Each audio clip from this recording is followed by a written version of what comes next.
আমরা যেটা জানাতে যাচ্ছি সেটা হচ্ছে এই মসজিদ সম্পর্কে। মসজিদটি আনুমানিক 500-600 বছর আগে নির্মিত। মসজিদটি নকশা এবং উজ্জ্বলতা আজও দৃশ্যমান। আপনাদের সামনে আমাদের ক্যামেরাম্যান যদি দেখাই বুঝতে পারবেন। ভিডিওগুলোর নকশাটি দেখুন কত সুন্দর নকশা। বর্তমান সময়ে এখনকার মিস্ত্রিরা কোনোভাবেই এটাকে করতে পারবে বলে আমার মনে হয় না। নকশা একটু কাছাকাছি থেকে আপনাদেরকে নকশাগুলো আমি দেখাই। নকশাগুলো দেখুন কত সুন্দর, কি দৃশ্যমান, মনে হচ্ছে আজও যেন তাকিয়ে আছে মানুষের মাঝে। স্থাপনাটি অনেক সুন্দর ছিল, যদিও বা এখন আগের মতো নেই, সে যৌবন সে রূপ নেই। আপনাদেরকে এই মুহূর্তে আমি একটু ভিতরে নিয়ে যেতে চাই। আসুন একটু ভিতরে দেখি, ভিতরে কিরকম। যদি আপনাদেরকে আমি দেখাই, ইট এবং সুরকি দিয়ে নির্মিত এই স্থাপনাটি এলাকা সূত্রে আমরা জানতে পারি প্রায় 500-600 বছর পুরাতন। তো ভিতরে মসজিদে চলে আসুন, আপনাদেরকে আমরা ভিতর অংশটি দেখাবো। মসজিদের পিলার, আমি 4টি পিলার দেখতে পাচ্ছি। মসজিদটি অনেক পুরনো, যার কারণে ছাদটি ধসে পড়ে গিয়েছে। ছাদের অবশিষ্ট অংশ আপনাদের সামনে পড়ে আছে, দেখুন। এই মুহূর্তে আমার কাছে দাঁড়িয়ে আছে এলাকার এক সিনিয়র চাচার কাছে জানতে চাইবো তিনি এই মসজিদ সম্পর্কে কতটুকু জানেন। চলুন আপনাদেরকে শোনাচ্ছি। চাচা, আনুমানিক কি সময় এটা নির্মিত হবে আপনি কি জানেন? মসজিদটা কবে তৈরি হয়েছিল?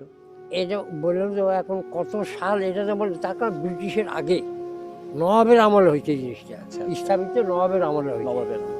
নবাবের তো আমলে। এই যে মুঘল আমল বা নবাবী হ্যাঁ, আমল, সে মোগল, সময় মোগল, আমরা হ্যাঁ। যেহেতু জানি যে মুঘল আমলে ইট সুরকি দিয়ে নির্মিত হয় প্রতিষ্ঠানগুলো, কারণ ইট সুরকির চলমানটা প্রথমে মুঘল আমলে আসছে। হ্যাঁ, আচ্ছা, তাহলে চাচার কাছে আমরা শুনে আনুমানিক জানলাম যে প্রতিষ্ঠানটি মুঘল আমলে তৈরি। আর একটি বড় ভাই আমার পাশে আছে, বড় ভাইয়ের কাছে জিজ্ঞাসা করব। বড় ভাই, আপনি এই মসজিদে নামাজ পড়ছেন তো নাকি? আসসালামু আলাইকুম। এটা নওগাঁ জেলা নেমাতপুর থানা 3 নম্বর ভাবিচা ইউনিয়ন, গ্রামের নাম ধর্মপুর। এই ঐতিহ্য একটা জিনিস, সৌন্দর্য আমাদের এলাকার, এটা আমাদের গর্বিত।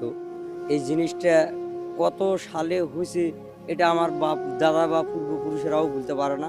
তবে আমি এই মসজিদে ছোট থাকতে নামাজ আদায় করেছি, ঈদের নামাজ আদায় করেছি। তার মানে এই মসজিদটার সাথে আপনার সম্পর্কটা খুব কাছের, যেহেতু আপনি আপনার বাপ দাদার সাথে এসে এই মসজিদে নামাজ পড়েছেন। জি বর্তমানে জি, এই মসজিদটি ধ্বংসের পথে প্রায়। এখন ভাঙ্গে ভাঙ্গে চলে যাচ্ছে। খুব সৌন্দর্য নকশা কাটা দেখতেছেন, আরো সৌন্দর্য ছিল।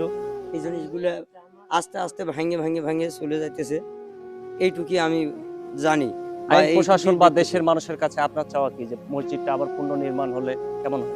নির্মাণ হলে তো সবচেয়ে বড় আমি ধন্য হব বা খুশি হব। তো এইরকম হৃদয়বান ব্যক্তি যদি কেউ উদার মনে যদি এসে দাঁড়ায়, তাহলে পারে আমাদের এলাকার একটা হ্যাঁ, আমরা কাজে সংবাদ মাধ্যমে কাজ করলে আমরাও চাই যে যেহেতু জিনিসটা পুরাতন খুব একটি ভালো স্থাপনা, হবে। প্রত্নতত্ত্ব অধিদপ্তরকে বিশেষ করে আমি জানাতে চাই, আপনারা এই নকশাটি দেখুন, দেখুন এবং মসজিদটি দেখুন, কি পুরাতন একটা ইতিহাসটা যদি আবারও পুনর্নির্মাণ করে দেওয়া হয়, হয়তো এলাকাবাসী সেরকম উপকার না হলেও দেশের একটি ইতিহাস বেঁচে থাকবে। আমি চাই দেশে, বাংলাদেশে অনেক ইতিহাস, ইসলাম শুরু থেকে আছে। তো সেক্ষেত্রে অবশ্যই যদি এটা পুনর্নির্মাণ করা হয়, আমার বিশ্বাস ইতিহাস বেঁচে থাকবে, থাকবে বাংলাদেশ, দেখবে দেশের স্মৃতি। দেখবেন মসজিদটি শুধু একটি মসজিদ নয়, যেন জাগ্রত একটি স্থাপনা আমাদের সামনে পড়ে আছে। মসজিদটি দেখলে প্রাণটা জুড়িয়ে যায়, মনে হয় যে মসজিদে একক নামাজ পড়ি, কিন্তু আসলে নামাজ পড়ার মতো অবস্থা বর্তমানে মসজিদটির নেই। মসজিদটির জ্বলন্ত ইতিহাস আমাদের সামনে দাঁড়িয়ে আছে, যেটা আপনারা দেখলেই ক্যামেরার চোখে বুঝতে পারবেন। ক্যামেরার চোখে আমি কতটুকু দেখাতে পারবো জানি না, তবে মসজিদটি আমার হৃদয় কেড়ে নিয়েছে। কি একটি নকশা আপনারা দেখুন। এখনকার মসজিদগুলো আমরা নির্মিত করি যেভাবে, আর পুরাতন মসজিদটি দেখুন, তখনকার সময়ে তারা কি সুন্দর নকশা, চিন্তা ভাবনা, তাদের ইতিহাসটা দেখুন। তাদের চিন্তা ভাবনা কত উজ্জ্বল ছিল, কত দৃঢ় ছিল, যার কারণে এরকম একটি প্রতিষ্ঠান তারা তৈরি করে গেছে আমাদের মাঝে। প্রতিষ্ঠানটি আবারও পুনর্নির্মাণ হলে শুধু এলাকায় ইতিহাস বাঁচবে না, বাঁচবে নতুন একটি স্মৃতি। মসজিদ যে এত সুন্দর হতে পারে সেটা এই মসজিদ না দেখলে আমি বুঝতে পারতাম না। এই যে এই মুহূর্তে আপনাদেরকে যেটা আমি দেখাতে চাই, এটা সম্ভবত কবরস্থান হতে পারে, আমার ধারণা এটা কবরস্থান। তো তখনকার সময়ে কবরস্থান কত সুন্দর ছিল আপনাদেরকে একটু দেখাই। এটা কিন্তু একটা কবরস্থান, নকশাগুলো দেখুন, জীবিত হয়ে এখনো বেঁচে আছে আপনাদের মাঝে। তখনকার সময়ের চিন্তা ধারণা দেখুন, নকশা দেখুন, যেন একটি জীবন্ত নির্মাণ আমাদের সামনে পড়ে রয়েছে। জীবন্ত নির্মাণ কত সুন্দর হতে পারে, তাদের চিন্তা ধারণা দেখুন, কি সুন্দর নকশা। ইট ও সুরকির উপরে তারা সিমেন্টের একটু প্রলাপ দিয়ে এই নকশাগুলো তৈরি করেছে। কত সুন্দর এই নকশা, নকশা দেখলে আপনারা হতবাক হয়ে যাবেন। ভিতরের অংশটুকু আপনাদেরকে একটু দেখাতে চাই। ভিতরের অংশে কত সুন্দর করে নকশা কাটানো আছে দেখুন। আজও নকশাগুলো আপনাদের সামনে পড়লে দেখুন কত সুন্দর, তাদের চিন্তা ধারণা দেখুন। নির্মাণ যে এত সুন্দর হতে পারে, আজকের এই ভিডিওটি না করতে আসলে আমি হয়তো দেখতেই পেতাম না। আমার চোখের প্রশান্তি এই সেই ইবাদতকার, যে ইবাদত ঘরে তখনকার ইমাম মুয়াজ্জিম সবাই ইবাদত করতেন। কেন জানি আমার কাছে নির্মাণটা অন্তরে ছেয়ে গেল। এত সুন্দর একটি নির্মাণ আমাদের নওগাঁ জেলার নিয়ামতপুর থানার ধরমপুর গ্রামে অবস্থিত। তো নির্মাণটি আসলে আমার কাছে কেন জানি না হৃদয়টা কেড়ে নিয়েছে। তখনকার মানুষ যে এত সুন্দর চিন্তাধারা করতে পারে, এত সুন্দর নকশা দিয়ে একটি মসজিদ ঘর নির্মাণ, এটা কিন্তু ইবাদতগাহ। ইবাদতগাহ যে এত সুন্দর হতে পারে সেটি আপনারা সচক্ষে না এসে দেখলে কখনোই বুঝতে পারবেন না। ইটগুলো দেখুন, ছোট্ট ছোট্ট ইট তখনকার। এই যে দেখুন, ইট ও সুরকি দিয়ে নির্মাণ আজও টিকে আছে। সম্ভবত এলাকার মুরব্বীরা 300 বছর পুরাতন যে মুরব্বীরা, তারাও বলেছে নাকি 300 বছরের মুরব্বীরা এই স্থাপনা সম্পর্কে কিছুই বলতে পারছে না। তারা দাদার কাছে শুনে এসেছে, বাপের কাছে শুনে এসেছে, তারা কিছুই বলতে পারে না স্থাপনাটি সম্পর্কে। স্থাপনাটি নওগাঁ জেলার নিয়ামতপুর থানার ধরমপুর গ্রামে, ছাত্রা এলাকায় ধরমপুর গ্রামে অবস্থিত। মসজিদটি দূর থেকে আপনাদেরকে দেখালে বুঝতে পারবেন। এই যে পাশেই দেখুন 3টি স্থাপনা একসাথে। এটা হচ্ছে মসজিদ, এটা মসজিদ।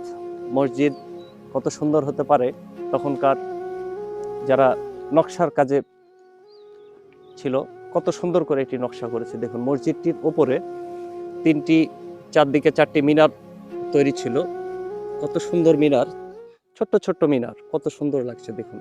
এই 4টি মিনার, 4টি দেওয়া আছে মসজিদের 4 অংশে। এবার আপনাদেরকে একটু আকাশ থেকে দেখাতে চাই। ওপর থেকে যে কত সুন্দর হতে পারে সেটা সচক্ষে না দেখলে আপনারা বিশ্বাস করতে পারবেন না। রোদের সময় আমরা এসে সচক্ষে দেখছিলাম মসজিদটি জ্বলছিল। কেন জানি আমাদেরকে বলছিল বারবার, আমি আজও দাঁড়িয়ে আছি তোমাদের মাঝে শুধু ইসলামকে দেখাতে। ইসলামের জলসতা, ইসলামের চারিত্রিক সম্পর্ক, ইসলামের নকশা, ইসলামের বসবাস। ইসলাম শব্দের অর্থই হচ্ছে শান্তি, যে শান্তির প্রতীক আজকে মসজিদটি আমাদেরকে বুঝিয়ে দিয়েছে যে ইসলাম কত শান্তির হতে পারে। এই মুহূর্তে আপনাদেরকে যে ঘরে ইবাদতগাহের 4 সাইডের নকশাগুলো একটু দেখাতে চাই।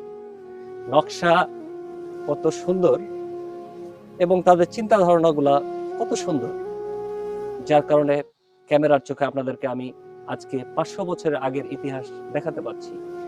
500 বছর আগেও এত সুন্দর নকশা, এত সুন্দর দৃশ্যমান প্ল্যাটফর্ম, এটা তৈরি করা তাদের কাছে খুব দুঃসাধ্যকর ব্যাপার ছিল। আজকের যুগে দেখুন, আপনি চাইলেই ট্রাকে করে বালু নিয়ে আসতে পারবেন, সিমেন্ট নিয়ে আসতে পারবেন, লেবার টাকার বিনিময়ে নিতে পারবেন। কিন্তু সেই সময়ে কোনো লেবারিং সিস্টেম ছিল না, না ছিল এই আজকের মতো 10 চাকার 15 চাকার গাড়ি। তারা কত কষ্ট করে এই মসজিদটি এবং এই ইবাদতগাহ, তাদের কবরস্থান নিয়েছে, তৈরি করেছে।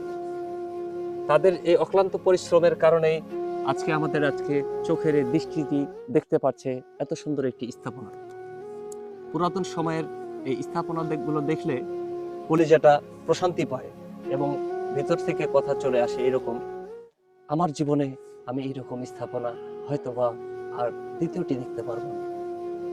আজকে আমাদের এই ক্যামেরার মাধ্যমে দেশবাসীও দেখতে পারবে মুঘল আমলের একটি পুরাতন মসজিদ।